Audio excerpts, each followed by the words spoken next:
Breaking news, President Biden is about to hold what could be the most important press conference of his political career. Mr. Biden under growing pressure from members of his own party to step aside in the race for president after what many have described as a disastrous debate performance 2 weeks ago today.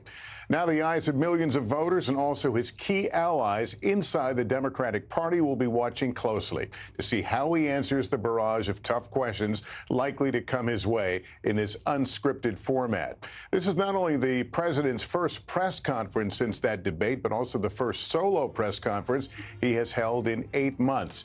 He is certain to face questions about his age, about his health, and his ability to run for president and serve in that role for another 4 years. The president has just finished up a meeting with NATO allies here in Washington, D.C., and will likely begin with comments about what he was able to achieve during that summit.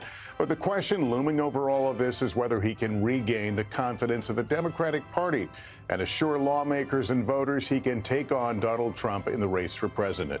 Let's get right to our chief White House correspondent, Peter Alexander. He's at the president's news conference. Set the scene for us, if you will, Peter.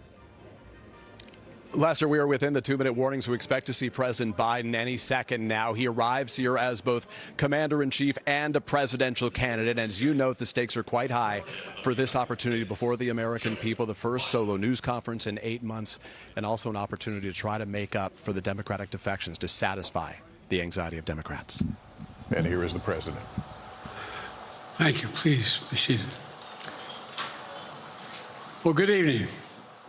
We just concluded this year's NATO summit, and the consensus among the members was it was a great success. It was especially momentous because it represented the 75th year of the most important military defense alliance in the world's history of the world. We should never forget that NATO grew out of the wreckage of World War II, the most destructive war in history. The idea was to create an alliance of free and democratic nations that would commit themselves to a compact of collective defense. Standing together, they knew we'd all be safer. An attack on one would be treated as an attack on all. And it's worked because a would-be aggressor knows if they attack one of us, they'll be attacked by all of us. Sending that message is the best way to deter aggression and prevent wars in the first place. For those who thought NATO's time had passed, they got a rude awakening when Putin invaded Ukraine. Some of the oldest and deepest fears in Europe roared back to life because once again, a murderous madman was on the march. But this time, no one cowered in appeasement, especially the United States. We collected intelligence that Russia was planning to invade Ukraine months before the invasion. I directed the intelligence community to be a significant amount of intelligence be declassified so I could start building an international coalition to oppose the invasion. Then in February, some of you remember, I warned the world that the invasion was imminent. I rallied a coalition of 50 nations from Europe to Asia to help Ukraine defend itself. Many foreign policy experts thought as Putin amassed Russian forces just 100 miles north of Kyiv, the capital of Ukraine, but Putin thought it was the mother home of Russia. The capital would fall in less than a week. But the Ukrainian people, backed by a coalition to help build, stopped them. Today, Kyiv still stands, and NATO stands stronger than it has ever been. During the week of this summit, several heads of states made it a point in their statements to thank the United States and to thank me personally for all that NATO has achieved. NATO is not only stronger, NATO is bigger because we led the charge to bring in Finland and Sweden into the alliance, and it makes a gigantic difference. Excuse me. Meanwhile, my predecessor has made it clear he has no commitment to NATO. He's made it clear that he would feel no obligation to honor Article 5. He's already told Putin, and I quote, "Do whatever the hell you want." In fact, the day after Putin invaded Ukraine, here's what he said. It was genius. It was wonderful. Some of you forgot that, but that's exactly what he said. But I made it clear a strong NATO is essential to American security. And I believe the obligation of Article 5 is sacred. And I would remind all Americans, Article 5 is invoked only once in NATO's long history, and that was to defend America after 9/11. I made it clear that I will not bow down to Putin. I will not walk away from Ukraine. I will keep NATO strong. That's exactly what we did, and exactly what we'll continue to do. Now, the future of American policy is up to the American people. This is much more than a political question. It's more than that. It's a national security issue. Don't reduce this to the usual testament that people talk about, issues of being a political campaign. It's far too important. It's about the world we live in for decades to come. Every American must ask herself or himself, is the world safer with NATO? Are you safer? Is your family safer?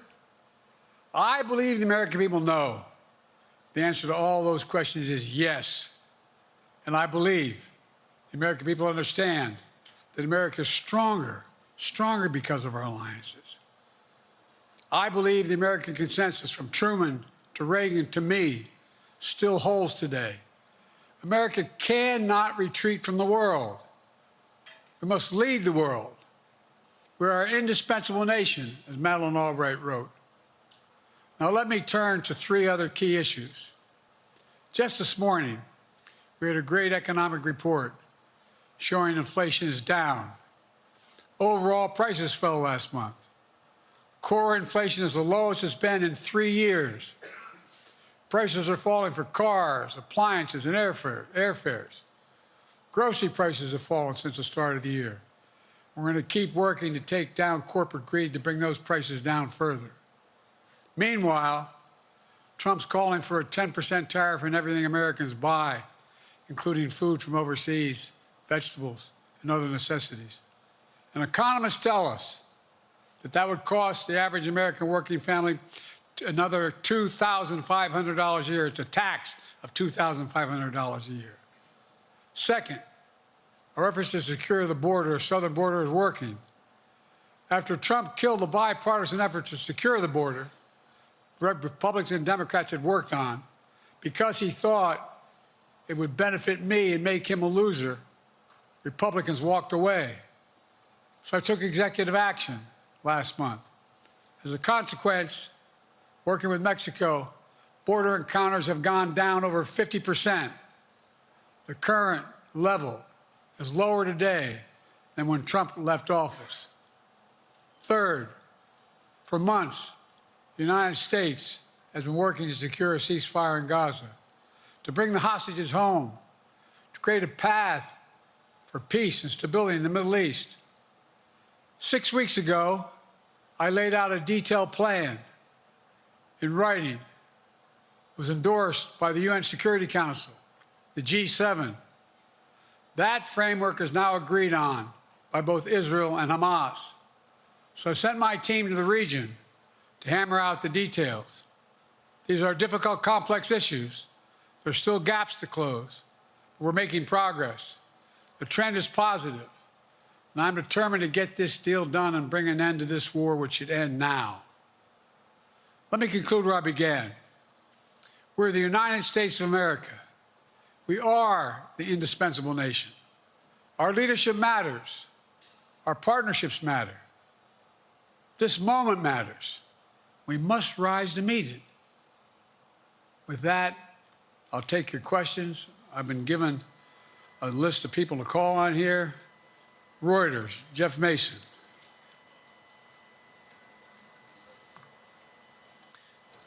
Mr. President, your political future has hung over the NATO summit a little bit this week. Speaker Pelosi made a point of suggesting that your decision on whether to stay in the race was still open. George Clooney and a handful of lawmakers have called on you to step aside. Reuters is reporting tonight that UAW leadership is concerned about your ability to win. UAW just endorsed me, but go ahead. Thank you. My question for you is, how are you incorporating these developments into your decision to stay? And separately, what concerns do you have about Vice President Harris's ability to beat Donald Trump if she were at the top of the ticket? Look, I wouldn't have picked Vice President Trump to be vice president, but I think she was not qualified to be president. So let's start there. Number one. The fact is that the consideration is that I think I'm the most qualified person to run for president. I beat him once, and I will beat him again. Secondly, the idea, I served in the Senate a long time. The idea that senators and congressmen running for office worry about the ticket is not unusual.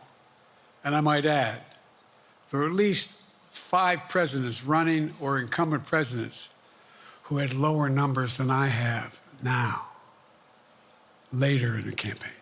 So there's a long way to go in this campaign. And so I'm just going to keep moving. And because, look, I got more work to do. We've got more work to finish. There's so much, we've made so much progress. Think about it. Think about where we are economically relative to the rest of the world. Name me a world leader who wouldn't want to trade places with our economy. We've created over 800,000 manufacturing jobs, 1.5 million jobs. I mean, so things are moving. We got more to go. Working class people still need help. Corporate greed is still at large. Their prices, the corporate profits have doubled since the pandemic. They're coming down. And so I'm optimistic about where things are going. Danny Kemp, AFP. Thanks. Thank you, Mr. President. I wanted to ask you about your, you mixed up Presidents Zelensky and Putin earlier today. And you now have sort of your key allies, including the British Prime Minister, the President of France, and the German Chancellor having to step in and make excuses for you on that. Officials here are saying off the record that your decline has become noticeable. Hasn't this now, frankly, become damaging for America's standing in the world? Thank you. Did you see any damage to our standing in my leading this conference? Have you seen a more successful conference? What do you think?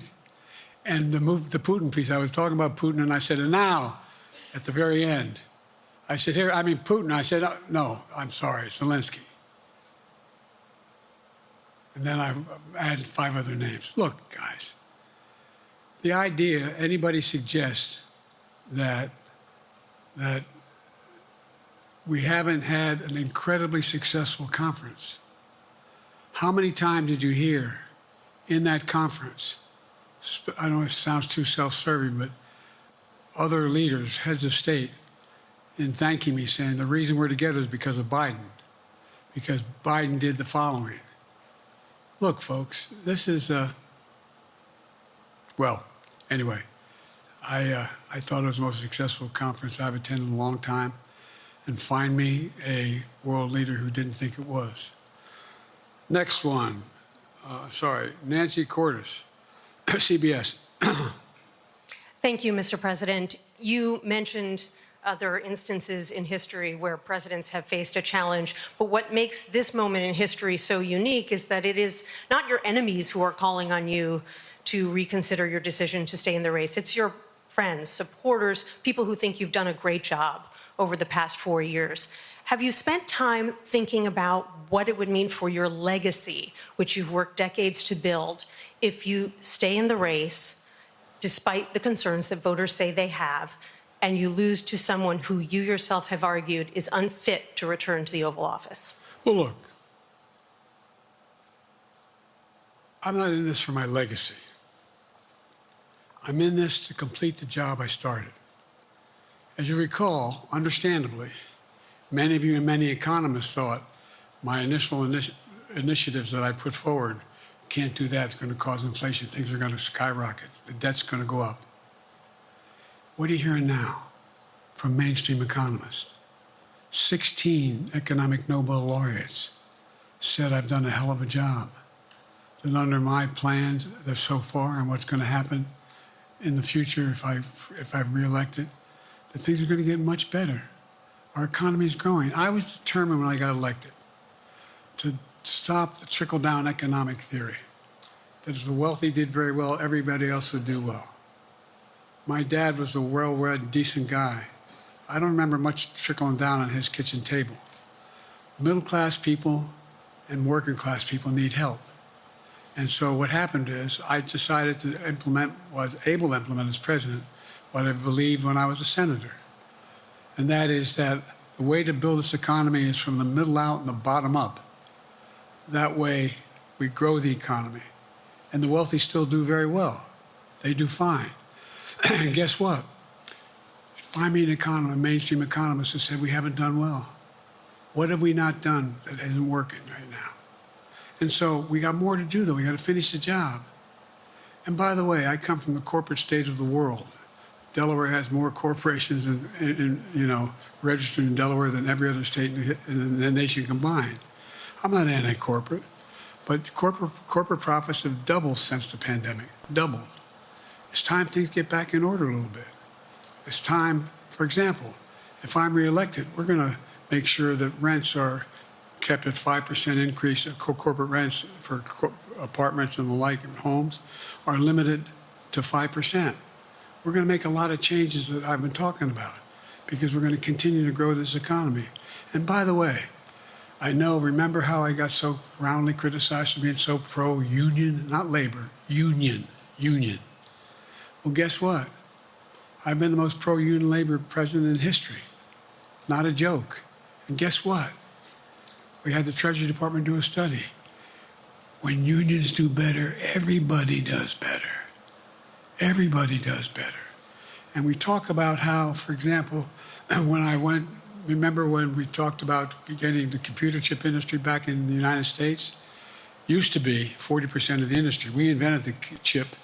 40% of the industry was in the United States. And former presidents decided that the best way to do it is find the cheapest labor in the world, send the product over there, and import what the product was. And so what did I do? I was told not to go over to Asia, including Europe, but Asia. And I remember going to South Korea, convincing them to invest $20 billion in the United States to build computer chip factories. And I asked why when they finally decided to do it. And the answer was because you have the safest economy in the world and you have the best workers in the world. So the whole idea here is we've invested, there's over $50 billion in investment in computer chip manufacturing just coming in the bean. None of you thought that would happen. None of you thought that would happen. But it's happening. It's happening. And it's going to grow economies. All through, and by the way, red states and blue states. Matter of fact, there's as much in red states as in blue states. I've made no distinction. So my generic point is that the idea that we can't continue to build and grow the economy, make it fairer. And like I said, from my standpoint, when the middle class does well, that's when the whole economy grows. The poor have a shot, the wealthy do well. But the wealthy got to start paying their taxes. As a follow-up, sir, you mentioned that your Vice President Kamala Harris would be ready to serve on day one. Can you elaborate on that? What is it about her attributes and her accomplishments over the last 4 years that make her ready to serve on day one if necessary? First of all, the way she's handled the issue of freedom of women's bodies to have control over their bodies. Secondly, her ability to handle almost any issue on the board. This was a hell of a prosecutor. She was a first-rate person, and in the Senate, she was really good. I wouldn't have picked her unless I thought she was qualified to be president. From the very beginning, I made no bones about that. She is qualified to be president. That's why I picked her. Felicia Schwartz, Financial Times. Thank you, Mr. President. Presidency is the most straining job in the world, and it's 24/7. How can you say you'll be up for that next year, in 2 years, in 4 years, given the limits you've acknowledged that you have today? The limits I've acknowledged I have? There's been reporting that you've acknowledged that you need to go to bed earlier and your evening around 8. That's not true. Look, what I said was instead of my every day starting at 7 and going to bed at midnight, it'd be smarter for me to pace myself a little more. And I said, for example, the 8, 7, 6 stuff, instead of starting a fundraiser at 9 o'clock, start at 8 o'clock. People get to go home by 10 o'clock. That's what I'm talking about. I'm not talking about, and if you looked at my schedule since I made that stupid mistake in the campaign, in the debate, I mean, my schedule has been full bore. I've done, where's Trump been? Riding around in his golf cart, filling out his scorecard before he hits the ball? I mean, look, he's done virtually nothing. And I have, I don't know how many, don't hold me to it, roughly 20 major events. Some of them with thousands of people showing up. And so I just think it's better.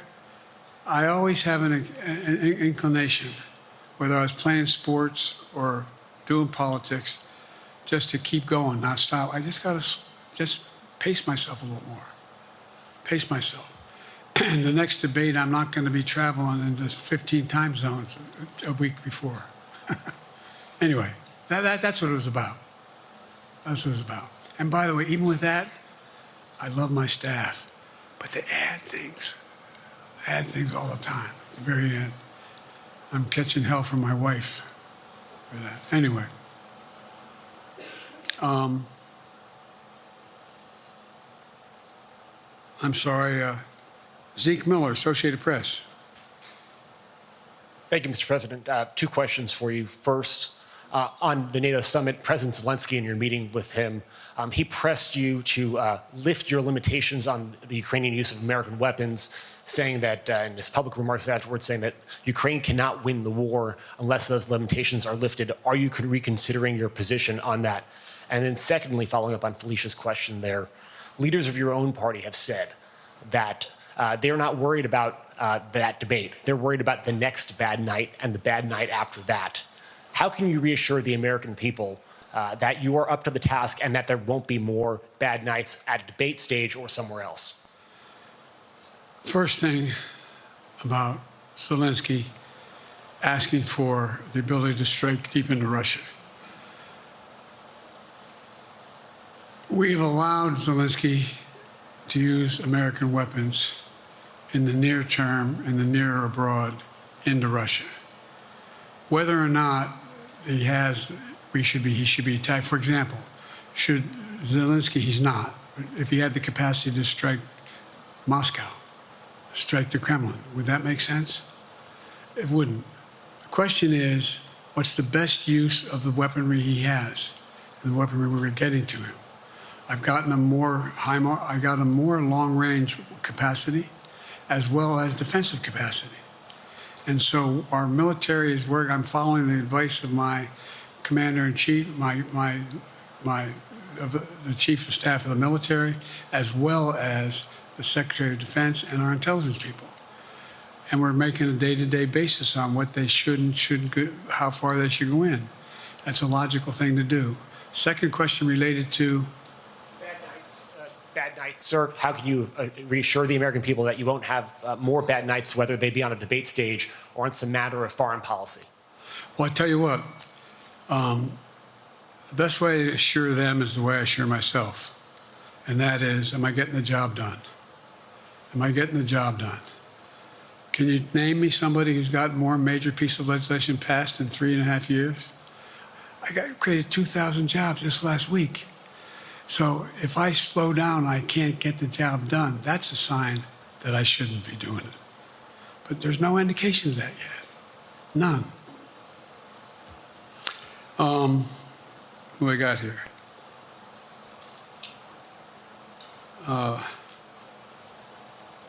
Merrick, Pulaski Radio. Thank you, Mr. President. How are you? I'm well. The elections in the US have consequences around the world. You have pretty high standing in Europe. I just asked President Macron about you, and he said we are happy to have him as the President of the United States. But there is a concern.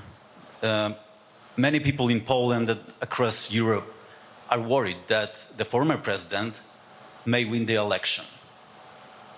And there's a lot of concern that Donald Trump may weaken NATO, stop supporting Ukraine, or push Ukraine to give up territories to Russia. They're correct. And yourself was warning just 2 minutes ago about it. So my question is, do you think that Europe will be left on its own if Donald Trump wins the election? And what's your advice to European leaders to prepare for possible US disengagement? Well, look, I think, how can I say this without sounding too self-serving? I'm not having any of my European allies come up to me and say, Joe, don't run. What I hear them say is, you've got to win. You can't let this guy come forward. He'd be a disaster. He'd be a disaster. I mean, I think he said in one of his rallies, don't hold me to this, recently, where NATO, I just learned about NATO or something to that effect. Foreign policy has never been his strong point. And he seems to have an affinity to people who are authoritarian. That worries, as I tell you from Poland, that worries Europe. That worries Poland. And nobody, including the people of Poland, think that if he wins in Ukraine, he's going to stop in Ukraine, that that's going to be the end of it. And so what I can say is, I think I'm the best qualified person to do the job, to make sure that Ukraine does not fall, that Ukraine succeeds, that the European alliance stays strong. You may recall, no one was talking about Finland joining NATO. I remember talking to Putin right after we got elected in Geneva, and he was talking about what we should do. We couldn't be in Eastern Europe, et cetera. And I said, you're looking for the Finlandization of Ukraine, as you're going to get the NATOization of Finland. And about 4 weeks later, I got a call. No, that's not true. Probably 5 months later, from the president of Finland, could he come and see me? In my office, I invited him to the Oval Office. We sat down and talked. He said he wanted to join NATO. Could I help? And I did. It wasn't automatic. And then I got a call from the Swedes. I beg your pardon?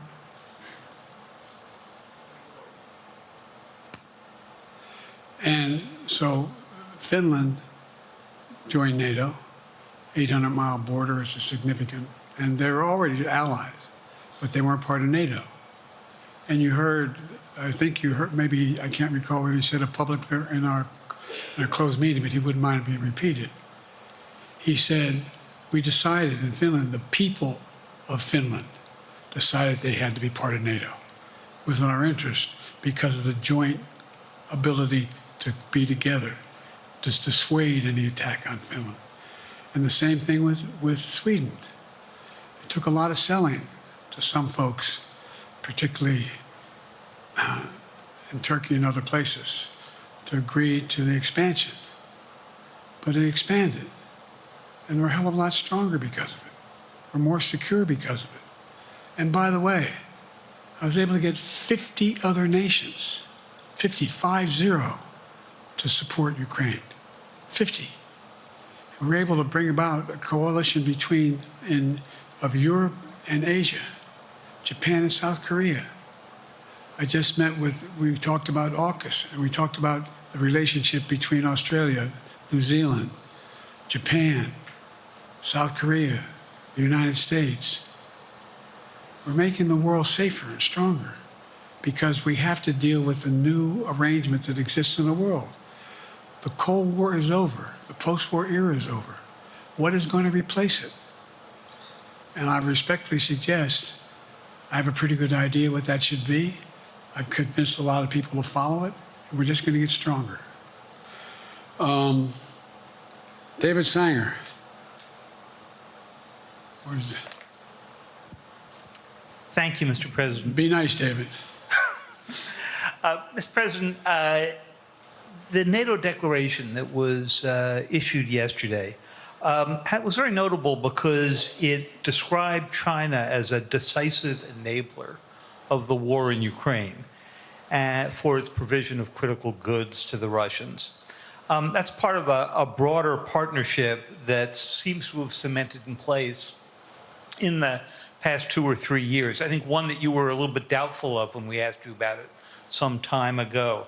So I'd be interested to know whether you have a strategy now of trying to interrupt the partnership between China and Russia, and whether or not in a second term you would pursue that, if you could describe that strategy to us. And along the way, could you also tell us whether you think, just to follow up on Felicia's question, that if you were in a room with Vladimir Putin again, the way you were 3 years ago, or with President Xi, that a few years from now you will be able to go negotiate with them, handle them one-on-one? Well, the first part of the question is, we discussed and I raised in the NATO summit, and others raised, the future of China's involvement, what they're going to do, what they're doing with Russia in terms of accommodating, facilitating. They're getting access to additional. They're not supplying weapons themselves. They're supplying mechanisms for them to be able to get weapons. And China's position is basically, and I've spent more time with Xi Jinping than any world leader has, over 90 hours since being vice president all the way through, for real.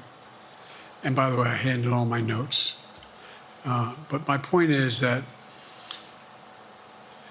Xi believes that China is a large enough market that they can entice any country, including European countries, to invest there in return for commitments from Europe to do A, B, C, or D, or not to do certain things. What's happened is we had a long discussion about what we have to make clear. China has to understand that if they are supplying Russia with information and capacity, along with working with North Korea and others to help Russia in armament, that they're not going to benefit economically as a consequence of that by getting the kind of investment they're looking for. And so, for example, we're in a situation where, and we've reestablished direct contact with China after that, remember the balloon, quote unquote, going down, and all of a sudden things came to an end? Well, we set up a new mechanism. There's a direct line between Xi and me, and our military has direct access to one another, and they contact one another when we have problems. The issue is that we have to make sure that Xi understands there's a price to pay for undercutting both the Pacific Basin as well as Europe, and as it relates to Russia and dealing with Ukraine. And so for example, if you want to invest in China, as you know this area really well, if you want to invest in China, you have to have a 51% Chinese owner. You have to make sure that you do by their rules. And you don't have the authority, and you have to provide all access to all the data and information you have. There was a while there, as you recall, the last administration and other administrations, where the access to that market was enticing enough to get companies to come in because they had access to over 1 billion people in a market, not 1 billion, but a lot of people in the market. And so they were doing it. But that got curtailed when we started saying we're going to play by the same rules. For example, the idea they don't abide by the international rules related to subsidizing products by the government funding. So guess what? They're not going to be able to export their electric vehicles to the United States without a significant tariff. Others are doing the same thing around the world. But it is a concern. It is a concern that you have both China, North Korea, Russia, Iran, countries that are not necessarily coordinated in the past, looking to figure out how they can have impact. Interrupt that impact? Yes, I do, but I'm not prepared to talk about the detail of it in public. And I think you'll see that some of our European friends are going to be curtailing their investment in Russia. In China, as long as China continues to have this indirect help to Russia in terms of being able to help their economy as well as help them in, as a consequence of that, their ability to fight in Ukraine. The other thing that we talked a lot about is that, and I raised it, and I didn't hear any. I can't swear that everyone agreed because not everyone got to talk about it. But we need a new industrial policy in the West. For example, we talked about how both the EU as well as NATO has to be able to begin to build their own munition capacity, has to be able to generate their own capacity to provide for weapons and the ability to. It came as a surprise to some of us how we had fallen behind in the West in terms of the ability to construct new material, new weaponry, new everything from vehicles to weapon systems. And so one of the things that came out of this was we're going to be meeting again with a number of my colleagues, my European colleagues, is what do we do to increase the capacity of the West, particularly in Europe and Japan, to be able to generate the kind of ability to produce their own weapon systems. Not just for themselves, but to be able to generate that. It's the same, it's what Russia's trying to figure out. That they went to China and they didn't get the weapons, but then they went to North Korea. But we're going to be in a position where the West is going to become the industrial base for it to be able to, the ability to have all the defensive weapons that we need. That was a discussion as well. Mr. President, I'm not sure you answered on whether you would be ready to go deal with Putin and Xi 2 or 3 years from now. I'm ready to deal with them now and 3 years from now. Look,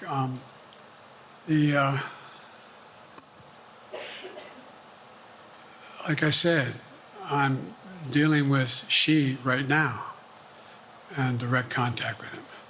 I have no good reason to talk to Putin right now. There's not much that he is prepared to do in terms of accommodating any change in his behavior. But there isn't any world leader I'm not prepared to deal with. But I understand the generic point is Putin ready to talk? I'm not ready to talk to Putin unless Putin's ready to change his behavior. And the idea, look, Putin's got a problem. First of all, in this war that he is supposedly have won, and by the way, I think, don't hold me to the exact number, but I think that Russia had 17.3% of Ukraine that they conquered. Now it's 17.4. I mean, in terms of percentage of territory. They've not been very successful. They've caused horrible damage, loss of life, but they've also lost over 350,000 troops, military, killed or wounded. They have over 1 million people, particularly young people with technical capability, leaving Russia because they see no future there. They've got a problem. But what they do have control of is they are very good at controlling and running the public outcry that relates to how they use mechanisms to communicate with people. They lie like hell through the constituencies. They lie like hell about what's going on. And so the idea that we're going to be able to fundamentally change Russia in the near term is not likely. But one thing for certain, if we allow Russia to succeed in Ukraine, they're not stopping in Ukraine. I recommend, I know you know this because you've You've written about it. Read Putin's speech after they moved in, what it was all about in Kyiv. It wasn't about just, anyway, read what his objective is. And anyway, but so I think that I'm prepared to talk to any leader who wants to talk, including if Putin called me and wanted to talk. Last time I talked to Putin was trying to get him to work on an arms control agreement related to nuclear weapons in space. That didn't go very far. So my point is, I'm prepared to talk to anybody, but I don't see any inclination. There is an inclination on the part of the Chinese to keep in contact with me, because they're not sure where this all goes. And look what's happened in Asia. We have strengthened the Asian Pacific area more than anybody else has. We just put together with, today I brought on, I asked our NATO allies that we bring on the group from the South Pacific, Australia, New Zealand, Japan, Australia. I already mentioned Australia. And I met twice now, I think, with the 14 leaders of the Pacific Island nations. And we've slowed down what's going on there. We've slowed down China's reach. But there's a lot of work to do. This is a moving target, and I don't take it lightly. Assam from NPR. Thank you, Mr. President. Asma Khalid with NPR. I have two questions. Earlier, you spoke about the ceasefire plan between Israel and Hamas. We're now looking at 10 months of war, and I'm curious if there's anything that you feel personally you wish you would have done differently over the course of the war. And then secondly, if I may, I wanted to ask you about your presidential campaign. I remember covering your campaign in 2020, and there was a moment where you referred to yourself as a, quote, bridge candidacy, a transition to a younger generation of leaders. I want to understand what changed. Two things. Let's go back to when you talked about would I have changed anything that's happening with Israel and the Palestinians and the Palestinian movement. The answer is, as you recall, from the very beginning, I went to Israel, but I also got immediate contact with al-Sisi in Egypt. I met with the King of Jordan. I met with most of the Arab leaders to try to get a consensus going as to what had to be done to deal with getting more aid and food and medicine into the Gaza Strip. And we pushed it really hard. And Israel occasionally was less than cooperative, number one. The Israeli War Cabinet, I've been dealing with Israel since Golda Meir. Some of the reporters around here come here all the time have heard me say this. The first time I met with Golda Meir, I sat across from her at her desk, and her assistant was Rabin sitting next to me. That's how far back I go. I know Israel well, and I support Israel. But this war cabinet is one of the most conservative war cabinets in the history of Israel. And there's no ultimate answer other than a two-state solution here. And so what was able to be done in terms of the plan I put together was it would be a process for a two-state solution. And we get the Arab nations to, particularly from Egypt all the way to Saudi Arabia, to be in a position where they would cooperate in the transition so that they could keep the peace in Gaza without Israeli forces staying in Gaza. The question has been from the beginning, what's the day after in Gaza? And the day after in Gaza has to be, the end of the day after has to be no occupation by Israel in the Gaza Strip, as well as the ability for us to get in and out as rapidly as you can, all that's needed there. I've been disappointed that some of the things that I've put forward have not succeeded as well, like the port we attached from Cyprus. I was hopeful that would be more successful. But that's why when I went to Israel immediately after the massacres that occurred at the hands of Hamas, the one thing I said to the Israelis, and I met with the War Cabinet and with Bibi, don't make the same mistake America made after bin Laden. There's no need to occupy anywhere.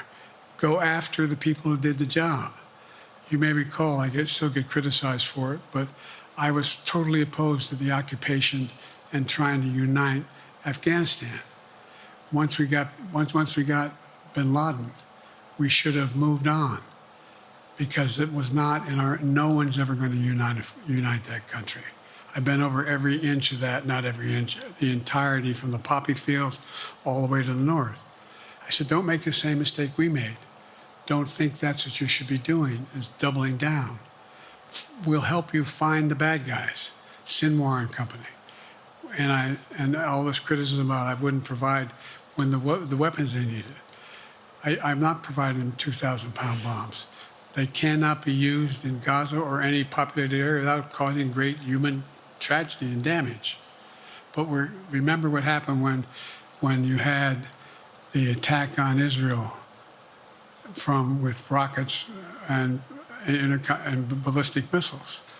I was able to unite the Arab nations as well as Europe, and nothing happened. Nothing got hurt. It sent an incredible lesson to what was going on from the Middle East. So there's a lot of things, in retrospect, I wish I had been able to convince the Israelis to do. But the bottom line is we have a chance now. It's time to end this war. Doesn't mean walk away from going after Sinwar and Hamas. And if you notice, you know better than most, there is a growing dissatisfaction on the West Bank from the Palestinians about Hamas. Hamas is not popular now. And so there's a lot of moving parts. I just have to keep moving to make sure that we get as much done as we can toward a ceasefire, and get those. And by the way, look at the numbers in Israel. I mean, my numbers are better in Israel than they are here. But then again, they're better than a lot of other people here too. But anyway. Bridge candidacy in 2020, you referred to yourself as being a bridge candidate for a younger, fresher generation of Democratic leaders, and I wanted to know what changed. What changed was the gravity of the situation I inherited in terms of the economy, our foreign policy, and domestic division. And I think, I won't put words in anybody's mouth. Most presidential historians give me credit for having accomplished more than most any president since Johnson and maybe before that to get major pieces of legislation passed. And what I realized was my long time in the Senate had equipped me to have the wisdom to know how to deal with the Congress, to get things done.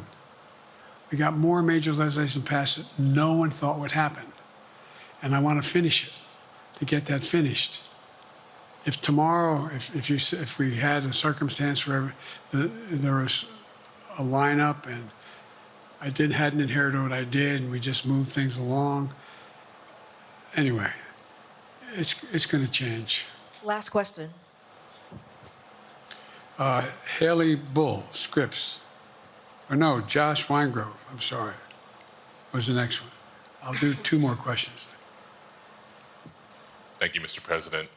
Many of your colleagues, Democrats on the Hill, are watching tonight as they assess what they want to say about your candidacy. I'm wondering how you're thinking of this right now. It seems like your answer is clear, but they're watching how things go tonight, tomorrow in Michigan, next week in Texas and Nevada. Are you thinking that way about how the next week or 2 goes would inform your Am I using that way, you say? Are you thinking that way about how the next 2 weeks go? Will that affect your decision, or are you fully determined on running in November as the party's nominee? I'm determined on running, but I think it's important that I allay fears by let them see me out there. Let me see them out. For the longest time it was, Biden's not prepared to sit with us unscripted. Biden's not prepared to, anyway. And so what I'm doing is, and I've been doing, I think we've done over 20 major events from Wisconsin to North Carolina, to demonstrate that I'm going out in the areas where we think we can win where we can persuade people to move our way, or people are already there. And then look, the other thing is, we have the most extensive campaign organization of anybody's had in a long, long time. We have well over 1,000 volunteers knocking on doors, making phone calls, making tens of thousands of phone calls. We have headquarters, I forget exactly how many, I don't want to cite a number and then find out I'm off, but we have scores of headquarters in all the toss-up states. We're organized, we're moving, and that's awful hard to replace in the near term. And so, and here's the other thing. I was in the Senate a long time. Very proud of what I've done in the Senate. I was chairman of the Foreign Relations Committee for a long time, and I was chairman or ranking member and chairman of the Judiciary Committee. I'm going to be going down to the Johnson Library.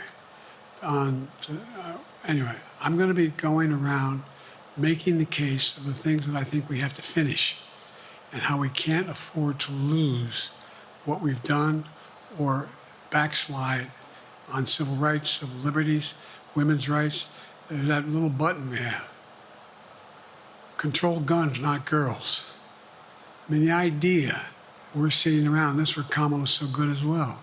We're sitting around, more children are killed by a bullet than any other cause of death. The United States of America. What the hell are we doing? What are we doing? We got a candidate saying, promised the NRA, don't worry, I'm not going to do anything. I'm not going to do anything. You got a Supreme Court that is what you might call the most conservative court in American history. This is ridiculous. There's so much we can do still, and I'm determined to get it done. It's about freedom. And by the way, I'll end this. Well, I'm not going to do that. Haley has to come up too. But I remember I made a speech on democracy in Philadelphia at Independence Hall. And I'm not being critical, just observing. The bulk of the press said, what the hell is he talking about that for? Democracy. You did. Democracy is not an issue. Democracy is not an issue. Except the polling data showed 60% of the people knew I was right, thought I was right. I'm not asking you a question. You don't have to answer, obviously. But do you think our democracy is under siege based on this court? Do you think democracy is under siege based on Project 2025? Do you think he means what he says when he says he's going to do away with the civil service, eliminate the Department of Education, make sure, we've never been here before. And that's the other reason why you say, hand off to another generation. I've got to finish this job. I've got to finish this job because there's so much at stake. We've had some discussions over the past few days with your press secretary about the question of health exams. And you said you take a cognitive test every day in this job. Are you open to taking another physical or test before the election? Governor Whitmer of Michigan, for instance, said it wouldn't hurt to take a test. Well, look, two things. One, I've taken 3 significant and intense neurological exams by a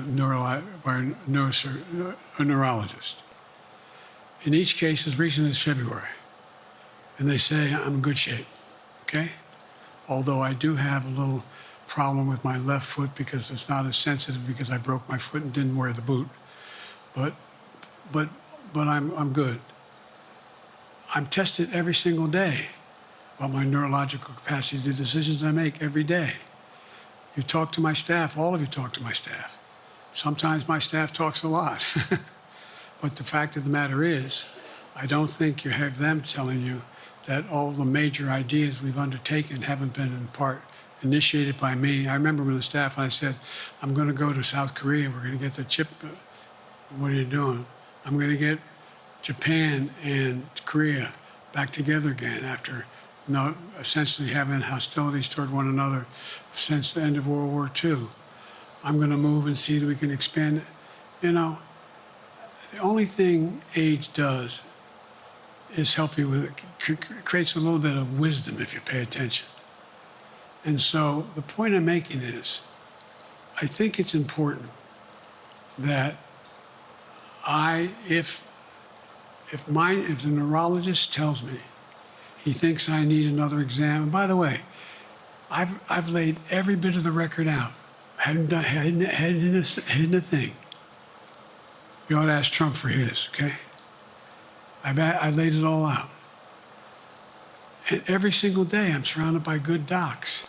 If they think there's a problem, I promise you, or even if they don't think it's a problem, they think I should have a neurological exam again, I'll do it. But no one's suggesting that to me now. And I'll ask you another question. No matter what I did, no one's going to be satisfied. Did you have 7 docs? Did you have 2? Who'd you have? Did you do this? How many times did you? So I am not opposed if my doctors tell me I should have another neurological exam, I'll do it. But that's where I am. Haley Bull, Scripps. Thank you, Mr. President. You said you're making decisions on a day-to-day basis when it comes to support for Ukraine. Does that mean you have not closed the door on further considering lifting restrictions for U.S.-made weapons inside Russia? And if I may, your convention is coming up where your delegates are pledged to make you the official nominee. If they have second thoughts, are they free to vote their conscience? Obviously, they're free to do whatever they want, but I get overwhelming support. Overwhelming support. I won, I forget how many votes I won in the primary. Overwhelming. And so tomorrow, if all of a sudden I show up at the convention, everybody says, we want somebody else, that's the democratic process. It's not going to happen. Even if that means they vote for someone else? Sure. Look, I'll end this with this. I served in the Senate a long time. I understand the impetus of candidates running for local office and whether they think the topic can help them or not. In my state of Delaware, which was a very, at least it was a red state when I started, in terms of where you now talk red and blue. I don't recall most of the Democratic presidents winning my state when I was a candidate. The truth of the matter is I understand the self-interest of a candidate. If they think that, running with Biden at the top is going to hurt them, then they're going to run away. I get it. But so far, go and look at the polling data in their states. Look at the in-depth, and by the way, I think you'd all acknowledge, and you're all experts, I'm not being solicitous about the president, you're experts on this stuff. How accurate does anybody think the polls are these days? I can give you a series of polls where you have likely voters, me versus Trump, where I win all the time. When the unlikely voters vote, he wins sometimes. The bottom line is all the polling data right now, which I think is premature because the campaign really hasn't even started. I mean, it hadn't started in earnest yet. Most of the time, it doesn't start till after September, after Labor Day. So a lot can happen. But I think I'm the best I believe I'm the best qualified to govern. And I think I'm the best qualified to win. But there are other people who could beat Trump too. But it's awful start from scratch. And, we talk about, money raised. We're not doing bad. We got about $220 million in the bank. We're doing well. So with that, you want to follow up on any of that you just asked me? Yes. You earlier explained confidence in your vice president. Yes. If your team came back and showed you data that she would fare better against former President Donald Trump, would you reconsider your decision to stay in the race? No, unless they came back and said, there's no way you can win. Me. No one's saying that. No poll says that. Mr. President. Okay. Thank you. This ends tonight's press conference. Thanks, everybody.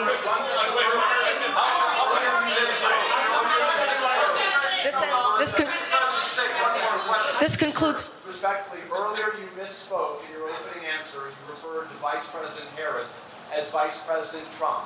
Right now, Donald Trump is using that to mock your age and your memory. How do you combat that criticism from tonight? Listen to him.